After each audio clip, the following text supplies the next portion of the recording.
જય શ્રી કૃષ્ણ મિત્રો, આ વિડીયોમાં શ્રીમદ દેવી પુરાણનો અધ્યાય પહેલો સાંભળશું, જેમાં સાંભળશું દેવી ભાગવત પુરાણ, હયગ્રીવ અવતાર, મધુકૈટભની દેવીનું વરદાન, મધુકૈટભનો ભગવાન શ્રી હરિ વિષ્ણુ દ્વારા વધ અને સુખદેવજીનો જન્મ।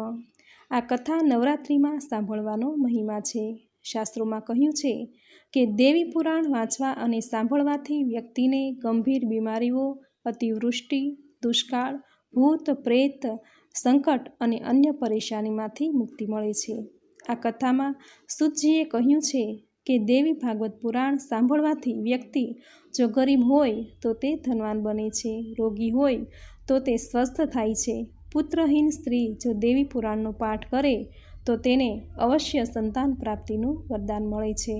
આ પુરાણ એ જીવન, જ્ઞાન, શક્તિ, સંપત્તિ, કીર્તિ અને પ્રતિષ્ઠા આપનાર છે।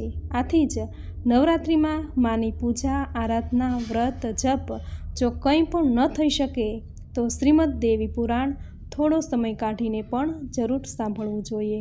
જો તમારી પાસે સમય ન હોય તો આ વિડીયો દ્વારા નિત્ય તમે સાંભળી શકો છો। આ કથામાં દેવીના ગૂઢ રહસ્યનું વર્ણન કરવામાં આવ્યું છે। આ પુણ્ય કથા શ્રદ્ધાળુ શ્રોતાઓને રિદ્ધિ સિદ્ધિ આપે છે। એક દિવસ, અડધો દિવસ, 5 દિવસ કે ઘડીકવાર પણ જો આ ભગવતીની દિવ્ય કથા જે સાંભળે છે તો તે આ કથા સાંભળનારની દુર્ગતિ અટકે છે। માનવીને બધા જ યજ્ઞો, તીર્થ અને દાનનું ફળ દેવી ભાગવત પુરાણ એક જ વાર સાંભળવા માત્રથી જ મળે છે। કલયુગમાં માનવીના જીવન ટૂંકા બની ગયા છે। તેમના કલ્યાણ અને ઉદ્ધાર માટે વ્યાસજીએ દેવી પુરાણ નામનો અમૃત રસ પેદા કર્યો। આ અમૃતનું પાન કરવાથી માનવી એકલો અજર અમર બની શકે છે, પરંતુ આ ભાગવત પુરાણ કથારૂપી અમૃત રસ પીવાથી વ્યક્તિના આખા કુળનો ઉદ્ધાર થાય છે। આથી જ નવરાત્રિના 9 દિવસ દરમિયાન દેવી ભાગવત પુરાણનું શ્રવણ અને વાંચન જરૂર કરવું જોઈએ। તો મિત્રો, આ વિડીયોમાં દેવી ભાગવત પુરાણનો અધ્યાય પહેલો સાંભળી આજના દિવસને પાવન બનાવીએ। બોલો માં ભગવતીની જય, બોલો માં દુર્ગાની જય। ઓમ સર્વ ચૈતન્ય રૂપામ તામાધ્યમ વિદ્યામ ચ ધીમહિ બુદ્ધિમ યાનઃ પ્રચોદયાત। અર્થાત ઓમ સર્વ ચૈતન્ય સ્વરૂપા અને બ્રહ્મ વિદ્યા સ્વરૂપધારિણી માં ભગવતી જગદંબિકાનું અમે ધ્યાન ધરીએ છીએ, એ અમારી બુદ્ધિને તીક્ષ્ણ ચપળ બનાવવાની અમારા પર કૃપા કરો। હવે સાંભળીએ મહર્ષિ વેદવ્યાસકૃત દેવી ભાગવત પુરાણનો અધ્યાય પહેલો। શૌનકજી બોલ્યા, હે મહાપુરુષોમાં શ્રેષ્ઠ એવા સૂતજી, આ ત્રિગુણાત્મક સંસારમાં કાળનું ચક્ર સદાય ફરતું જ રહે છે। માણસના માથે જન્મ મરણનું ચક્ર હોય છે। જન્મે છે એ મરે છે, મરે છે એ જન્મે છે। આવન જાવનમાં ડૂબેલો માનવી સાચા જ્ઞાન વિના મુક્તિ મેળવી શકતો નથી। તેથી આપ અમોને પરમ પાવન દેવી ભાગવત પુરાણની કથા કહેવાની મહેરબાની કરો। ત્યારે સૂતજીએ કહ્યું, શ્રીમદ દેવી ભાગવત પુરાણ અત્યંત પવિત્ર અને વેદ માન્ય પુરાણ છે। ભગવતી જગદંબિકાના સુકોમળ ચરણ કમળોને પ્રણામ કરીને આજે હું વિસ્તારથી આ પુરાણ કથાનો પ્રારંભ કરી રહ્યો છું। દેવી ભાગવત પુરાણ સૌથી ઉત્તમ અને પવિત્ર પુરાણ કહેવામાં આવે છે, જેમાં 18,000 શ્લોક, 12 અંશ અને 318 અધ્યાય છે। આ પુરાણની રચના સંસ્કૃત ભાષામાં થઈ છે। ભગવાન વેદ વ્યાસજીએ 12 અંશમાં તેને સુંદર રીતે નિરૂપ્યું છે। પ્રથમ 20, દ્વિતીય 12, તૃતીય 30, ચતુર્થ 25, પંચમ 35, ષષ્ઠ 31, સપ્તમ 40, અષ્ટમ 24, નવમ 50, દશમ 13, એકાદશ 24, દ્વાદશ 14, આ રીતે 12 સ્કંધમાં 318 અધ્યાય સમાયેલા છે। સુજીએ કહ્યું, આ કૃષ્ણ દ્વૈપાયન વ્યાસજીના મુખારવિંદથી દેવી ભાગવત પુરાણ સાંભળવાનો સુયોગ મને મળી ચૂક્યો છે। મુનિવરો, દેવી ભાગવત પુરાણ સ્વર્ગના કલ્પવૃક્ષનું સારી રીતે પાકેલું ફળ છે। ઋષિઓ બોલ્યા, ભગવાન વિષ્ણુનું માથું કપાઈને ધડથી અલગ થઈ ગયું અને તે ધડ પર ઘોડાનું માથું લગાવવામાં આવ્યું, તે કથા અમને કહો। આ કથા હયગ્રીવ અવતારની કથા છે। સુતજી કહે છે, હે મુનિઓ, ભગવાન વિષ્ણુ પરમ તેજસ્વી અને દેવાધિદેવ છે। તેમની લીલાઓ અદ્ભુત છે, તે હું તમને સંભળાવું છું, તમે સૌ ધ્યાનથી સાંભળો। ભગવાન વિષ્ણુને એકવાર ઘોર યુદ્ધ કરવું પડ્યું, તેથી તેઓ થાક્યા અને વૈકુંઠમાં ગયા। ત્યાં પદ્માસન લગાવી બેઠા, ત્યારે ધનુષ પર પ્રત્યંચા ચઢાવેલી હતી. આ સ્થિતિમાં ધનુષ્યને જમીન પર રાખી તેના આધારે થોડા નમીને ઊભા. ત્યાં તો થાકને લીધે શ્રીહરિને ઊંઘ આવી ગઈ. પ્રભુ એક તરફ સૂઈ ગયા તો બીજી તરફ ઇન્દ્ર, બ્રહ્મા, શંકર સૌ એક યજ્ઞ કરવા માંગતા હતા. તેથી તેઓ શ્રીહરિની પાસે આવ્યા, પણ શ્રીહરિ વિષ્ણુ તો સૂઈ ગયા હતા. ઇન્દ્રે ત્યારે સાથે રહેલા દેવોને પૂછ્યું કે આપણે હવે શું કરીશું? ભગવાન વિષ્ણુને કઈ રીતે જગાડવા? શંકરે વચ્ચે જ કહ્યું કે ઊંઘતા માણસને જગાડવા તો પાપ છે, તોય ભગવાનને જગાડવા તો પડશે જ. ત્યારે બ્રહ્માએ વમરી નામના કીડાનું સર્જન કર્યું. આ કીડો ધનુષ પૃથ્વી પર છે, એની દોરી કાપે અને ધનુષ સીધું થઈ જતાં શ્રીહરિ આપોઆપ જાગશે, પછી આપનું કાર્ય સિદ્ધ થશે. બ્રહ્માએ સર્જેલા કીડાએ ધનુષની દોરી કાપી. ધનુષ દોરીના બંધનમાંથી કપાયું અને અત્યંત પ્રચંડ અવાજ થતાં ચારેય કોર અંધકાર છવાયો. પણ તેથી ભગવાન વિષ્ણુનું કુંડળ મુકુટ સહિતનું મસ્તક કપાયું. દેવો તો શ્રીહરિને જગાડવા માંગતા હતા, આ તો માથું કપાયું. અવળી મુસીબત થઈ. ક્ષણો પસાર થઈ ગયા, અંધકાર દૂર થયો, પણ ત્યાં મસ્તક વિનાનું વિષ્ણુનું માત્ર શરીર હતું. આથી સૌ ચોંકી ઉઠ્યા, વિલાપ કરવા લાગ્યા, વિચારવા લાગ્યા કે આ તે કેવી વિચિત્ર ઘટના. ત્યારે બ્રહ્માજીએ ત્યાં હાજર દેવગણને સનાતન વિદ્યા સ્વરૂપાણી મહામાયાનું ચિંતન કરવાનું કહ્યું. એ સર્વોપરી છે અને આપણી અડચણ ટાળશે. અને એમણે સૌ દેવોને ભગવતીની સ્તુતિનું સૂચન કરતા સૌ દેવગણ ભગવતીની સ્તુતિ કરવા લાગ્યા. વેદ બોલ્યા, હે મહામાયા, આપ જગતના સર્જક છો. સંપૂર્ણ જગત આપની સત્તાને વશ છે. ભગવાન શંકરના મનોરથ પૂરા કરનાર આપને અમારા વંદન હજો. અમો આપને કઈ રીતે જાણીએ? એ વાત કરતા, હે જગદંબિકે, ભગવાન વિષ્ણુનું મસ્તક ધડથી અલગ થયું છે. એ આપ ન જાણો એ બને નહીં. આપ સમસ્ત જગતના લોકનાયક એવા વિષ્ણુને પ્રાણદાન આપી શોકમાંથી અમોને બહાર કાઢો. હે માતા, તેનું મસ્તક ક્યાં ગયું છે એ આપ જાણો છો. આપ દેવતાઓને અમૃત પાઈ જીવતા રાખો છો, એમ જગતને પણ જીવતું રાખો તે આપનું કર્તવ્ય છે. ત્યાં તો આકાશવાણી થઈ. મહામયી દેવી પ્રસન્ન થઈ બોલ્યા, હે દેવો, તમારે ચિંતા કરવાની નથી. શ્રીહરિનું મસ્તક કેમ કપાયું તેનું કારણ તમે જાણી લો. એકવાર ભગવાન વિષ્ણુ સાથે મા લક્ષ્મી સાથે એકાંતમાં હતા. તેમને લક્ષ્મીનું મુખ જોતાં હસવું આવી ગયું. ત્યારે લક્ષ્મીજીને થયું કે ભગવાનને મારું મોં કદરૂપું જણાય છે, તેથી હસે છે. અને તેથી લક્ષ્મીજીને સ્વાભાવિક ગુસ્સો આવ્યો અને તેઓ બોલી ઉઠ્યા કે તમારું મસ્તક તમારા શરીરથી અલગ થઈ જાય. આ શબ્દો સાચા ઠર્યા અને કપાયેલું વિષ્ણુનું મસ્તક ખારા ખારા ઉસ જેવા સમુદ્રના પાણીમાં ઉપર તળે થતું હતું. બીજું એક કારણ હયગ્રીવ નામનો દૈત્ય છે. તેણે સરસ્વતી નદી કિનારે ઉગ્ર તપમાં ભોજન તાક્યું અને એકાક્ષરી મંત્ર માયાબીજના જાપ કર્યા. 1000 વર્ષના એના કઠિન તપને અંતે હું તામસી શક્તિના રૂપે સજી ધજી તેની પાસે પહોંચી. એ જેવા રૂપનું ધ્યાન ધરતો હતો, મેં એને એમાં જ દર્શન દીધા.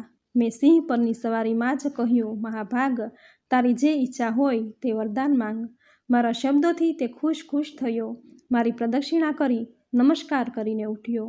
હયગ્રીવે એ પછી માતાજીની પાસે વરદાન માંગ્યું. મારે મૃત્યુનું મોં જોવું ન પડે. દેવો કે દાનવો મને જીતી ન શકે. હયગ્રીવની માંગણી સાંભળી દેવી બોલ્યા, એ શક્ય નથી. જન્મેલાનું મરવું ખૂબ જરૂરી છે. મરેલો જન્મે છે એ નક્કી. મૃત્યુ આ બાબતે ચોક્કસ છે, માટે બીજું કંઈક માંગો. ત્યારે હયગ્રીવે કહ્યું, હું માત્ર હયગ્રીવના હાથે મરું, બીજું કોઈ મને મારી ન શકે. જા, એમ જ થશે, એમ દેવી બોલ્યા. અને હયગ્રીવ ત્યાંથી ગયો. અને પછી એની આદત મુજબ દેવો મુનિઓને એ હેરાન કરવા માંડ્યો. સામાન્ય રીતે દૈત્યો ઉગ્ર તપ કરીને વરદાન મેળવવા અને પછી એ તાકાતના આધારે બધાને હેરાન પરેશાન કરતા. અહીં હયગ્રીવે વરદાન મેળવ્યું. તેને હવે કોઈ મારનાર ન હતું આ ત્રિલોકમાં. અને પછી તો બ્રહ્માજીના હાથે વિષ્ણુજીના કપાયેલા મસ્તકવાળા ધડ સાથે એક સુંદર ઘોડાનું માથું જોડી દીધું. અને આ સ્વરૂપે તેઓ દુષ્ટ અને દયાવિહીન દાનવને મારશે. સુતજી બોલ્યા, બ્રહ્માજીએ એ જ ક્ષણે એક ઘોડાનું માથું કાપીને ભગવાન વિષ્ણુના શરીર સાથે જોડ્યું. એ પછી ભગવાનનો અવતાર હયગ્રીવ કહેવાયો. તે અત્યંત ભયંકર હતો. ભગવતી જગદંબાની કૃપાથી ભગવાન વિષ્ણુનો હયગ્રીવ અવતાર થયો. તેણે યુદ્ધ કર્યું અને એમાં એ દુષ્ટ મરાયો. હવે સાંભળશું મધુકૈટભને દેવીનું વરદાન. પ્રાચીન સમયમાં ભગવાન વિષ્ણુ એકલા શેષનાગની શૈયા પર સૂઈ રહ્યા હતા. ત્યારે તેના કાનના મેલમાંથી મધુકૈટભ નામના 2 રાક્ષસો પેદા થયા. સમુદ્રમાં નિવાસ કરતાં કરતાં તેઓને એક દિવસ વિચાર આવ્યો કે આ સમુદ્રનું જળ કોઈ પણ આધાર વિના કેવી રીતે ટક્યું છે? આટલું બધું જળ વળી કોણે પેદા કર્યું? એ બધી જ વિગતો જાણવા તેણે પોતાના મન અને ઇન્દ્રિયો પર સંયમ કેળવી 1000 વર્ષ સુધી કઠોર તપ કર્યું. તેથી પરમ આરાધ્ય શક્તિ પ્રસન્ન થયા. આકાશવાણી દ્વારા શબ્દો છૂટ્યા કે મધુકૈટભ, તમારી તપસ્યાથી હું રાજી થઈ છું. માંગો, જે જોઈએ તે માંગો. મધુકૈટભે આકાશવાણી સાંભળી ખુશ થતાં કહ્યું, હે દેવી, આપ અમોને ઈચ્છા મરણનું વરદાન આપો. સામે તથાસ્તુ સાથે સંભળાવ્યું. તમારી ઈચ્છા થશે ત્યારે જ મોત મળશે. આમ દેવી ભગવતી દ્વારા વરદાન મળ્યું અને મધુકૈટભને અભિમાન જાગ્યું. તેઓની ઝપટે સૌથી પહેલાં કમળ પર બિરાજેલા બ્રહ્માજી પર પડી. તેઓએ બ્રહ્માજી પાસે જઈને કહ્યું, સુવ્રત, તમો અમારી સાથે યુદ્ધ કરો. ત્યારે બ્રહ્માજી જાણતા હતા કે 2 દૈત્યો કેટલા બળવાન છે. બ્રહ્માજીએ એ માટે ઉપાય વિચાર્યો. સામ, દામ, દંડ, ભેદની નીતિઓ અનેક વખત ઉપયોગમાં આવ્યાનું તેઓ જાણતા હતા, પણ તેઓ સમજતા હતા કે શત્રુનું માપ મેળવ્યા વિના યુદ્ધ ન થાય. એક તરફ ભગવાન વિષ્ણુ શેષશૈયા પર પોઢ્યા હતા અને તેને જગાડવાની ઈચ્છાથી બ્રહ્માએ સ્તુતિ કરી, પણ તે સફળ ન થઈ. એ પછી બ્રહ્માજીએ યોગ નિંદ્રાની સ્તુતિ કરતા તેઓ હાજર થયા. બ્રહ્માજીએ આખી સ્થિતિ વર્ણવતા તામસી નિંદ્રા દેવી ભગવાન વિષ્ણુમાંથી નીકળી બાજુમાં ઊભા રહી ગયા. આ તરફ પ્રભુમાં સંચાર થયો. બ્રહ્માજીની નજર જતાં તેઓ રાજી થયા. હવે સાંભળશું મધુકૈટભનો ભગવાન વિષ્ણુ દ્વારા વધ. સુતજી બોલ્યા, ભગવાન વિષ્ણુમાંથી નિંદ્રા દેવી દૂર થયા કે તેઓ જાગી ગયા. સામે બ્રહ્માજીને ભયભીત સ્થિતિમાં જોતા જ એમણે પૂછ્યું, અરે બ્રહ્માજી, આપ જપ તપ તોડીને અહીં શા માટે પધાર્યા છો? ત્યારે બ્રહ્માજીએ મધુકૈટભના ઉત્પન્ન થવાની વાત અને તેમના ડરથી પોતે પોતાના રક્ષણ માટે વિષ્ણુ શરણમાં આવ્યા હોવાનું જણાવ્યું. આટલી વાત થઈ ન થઈ કે પોતાના અભિમાનમાં ચકચૂર મધુકૈટભને ત્યાં આવી ગયા અને બ્રહ્માજીને ગમે તેમ શબ્દો કહેવા લાગ્યા. નાસીને અહીં આની પાસે આવ્યો, આથી શું તું બચી જઈશ? આમ ભાગ્યા કરતાં અમારી સાથે યુદ્ધ કર. આવા વચનો બોલ્યા. ત્યાં તો ભગવાન વિષ્ણુએ વચ્ચે ઝંપલાવતા કહ્યું, દાનવરાજ, તમારી યુદ્ધની ઈચ્છા હું પૂરી કરીશ અને તારા અભિમાનને હું ચૂર ચૂર કરીશ. ત્યાં તો મધુને ક્રોધ આવ્યો અને એ ભગવાન વિષ્ણુ સાથે લડવા માટે આવ્યો. બંને વચ્ચે મલ્લ યુદ્ધ મંડાણું. મધુ થાકે ત્યારે કૈટભ અને કૈટભ થાકે ત્યારે મધુ, આમ વારાફરતી આ દૈત્યો ભગવાન વિષ્ણુની સાથે યુદ્ધ કરતા રહ્યા. આજકાલ કરતાં એના યુદ્ધને 5000 વર્ષ થયા. બંને દૈત્યો શક્તિશાળી ભગવાન સામે લડતા હતા. લડતા ગયા. આ દરમિયાન વિષ્ણુજીએ બંને દૈત્યોને મારવાનો વિચાર કર્યો, પણ જાણવા મળ્યું કે દેવી ભગવતીએ તેને ઈચ્છા મૃત્યુનું વરદાન આપ્યું હતું. એથી કેમ કરીને મરવાના હતા? ભગવાન વિચારમાં પડી ગયા. ત્યારે જ તેને દેવી ભગવતી યોગ નિંદ્રાએ દર્શન આપ્યા. તેણે મધુર હાસ્ય સાથે વિષ્ણુને કહ્યું કે દેવ, તમે યુદ્ધ કરો. હવે આ બળવાન દૈત્યો કળથી મરાશે. મારી માયા જોઈને એ મોહ પામશે, પછી તમે તેનો સંહાર કરજો. દેવીએ સૂચવ્યું. એ ખડખડાટ હસ્યા. એનું સ્વરૂપ બદલાઈ ગયું. એનું એવું રૂપ જોતાં જ દુરાત્મા એવા મધુ અને કૈટભ અંજાઈ ગયા, મોહ પામ્યા. સામે છેડે ભગવાન વિષ્ણુ સાવધ હતા. દેવીનો આશય તેઓ સમજી ગયા હતા. તેથી તેણે કહ્યું કે દૈત્યો, તમારી યુદ્ધ ક્ષમતાથી હું ખુશ થયો છું. જે જોઈતું હોય તે માંગો, હું આપવા માટે તૈયાર છું. તે સમયે આ 2 દૈત્યો કામાતુર તો હતા જ, ત્યાં વળી વિષ્ણુએ પોતાનો મધુર કંઠ સંભળાવ્યો.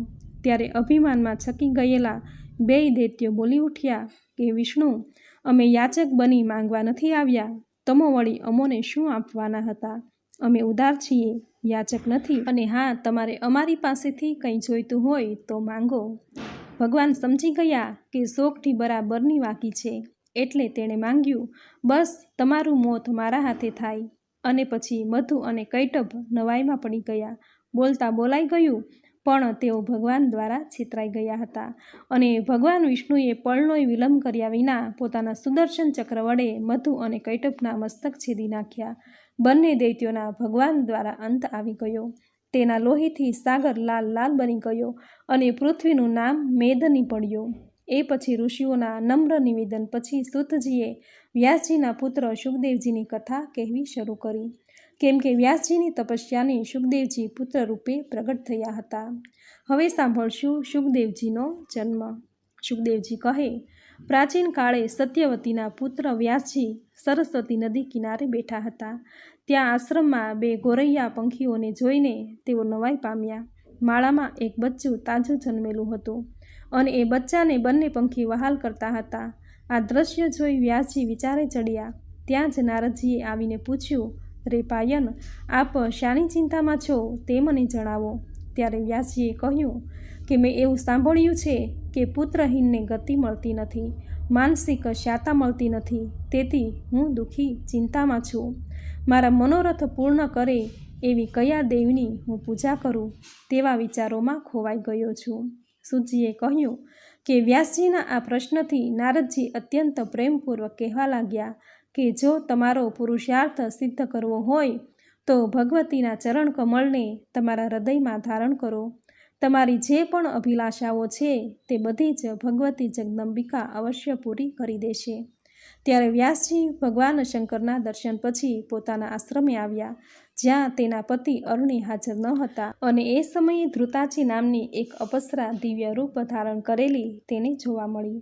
ધ્રુતાજી નામની સુંદર અપ્સરાને જોતાં જ વ્યાસજી ચિંતામાં ડૂબી ગયા, વિચારે પણ ચડી ગયા. એક તરફ વ્યાસજી વિચારે ચડી ગયા તો સામે છેડે પેલી અપ્સરા મનોમન ગભરાઈ ગઈ. ક્યાંક મને શાપ આપી દેશે તો?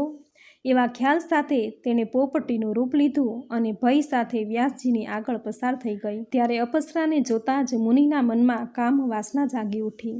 તે સમયે તેઓ લાકડા ભેગા કરીને તેને સળગાવવાનો પ્રયાસ કરતા હતા અને એ જ વખતે એક લાકડા પર તેનું વીર્ય સ્ખલન થયું અને એમાંથી અમોઘ વીર્યમાંથી શુકદેવજી પ્રગટ થયા. પુત્રને જોતાં જ વ્યાસજીને નવાઈ લાગી. તે વિચારી રહ્યા કે માન આ ભગવાન શંકરનું જ એક વરદાન છે. ત્યારે આકાશમાંથી આ તપસ્વી બાળ પર પુષ્પનો વર્ષાત થયો. વ્યાસજીએ સમય જતાં બાળક શુકદેવજીને તમામ જાતના સંસ્કારો પૂર્ણ કર્યા. એ પછી શુકદેવજી મોટા થયા અને ગુરુના આશ્રમમાં એને ભણવા મોકલ્યા. ત્યાં તેણે સંપૂર્ણ વેદો તથા સમસ્ત ધર્મશાસ્ત્રનો અભ્યાસ કર્યો અને પછી તેઓ પોતાના પિતા વ્યાસજી પાસે પાછા આવ્યા. પોતાના મોટા થયેલા પુત્રને જોતાં જ વ્યાસજી શુકદેવજીના લગ્ન માટે ચર્ચા કરવા લાગ્યા. એકવાર તો કહી પણ દીધું કે લગ્ન કરીને મને પિતૃઋણમાંથી મુક્ત કરવાનું મારું પરમ કર્તવ્ય છે. શુકદેવજીએ પિતાજીના ખ્યાલની સામે જોયું. પિતાજી, હું લગ્ન બાદ સ્ત્રીને આધીન પરાધીન થવા માગતો નથી. જ્યારે મને સ્ત્રી એના વશમાં કરી નાખશે ત્યારે મને વળી કયું સુખ મળવાનું હતું. સ્ત્રીરૂપી બંધનમાં જકડાયેલો માનવી કોઈ સંજોગોમાં છૂટી શકતો નથી. પુત્રની આવી વાતો સાંભળતા જ વ્યાસજીએ કહ્યું, પુત્ર, તું માને છે તેવું નથી. ગ્રહ એ બંધનનું સ્થળ નથી. જેનું મન ગ્રહસ્થ ધર્મમાં માનતું નથી, ડૂબતું નથી, તે ભલેને ગ્રહસ્થ હોવા છતાંય મુક્ત કહેવાય છે. મારી આટલી વાત સાંભળ્યા પછી કોઈ ઉત્તમ કુળની કન્યા સાથે તારે પરણવું જોઈએ અને વૈદિક માર્ગનો આશ્રય લેવો જોઈએ.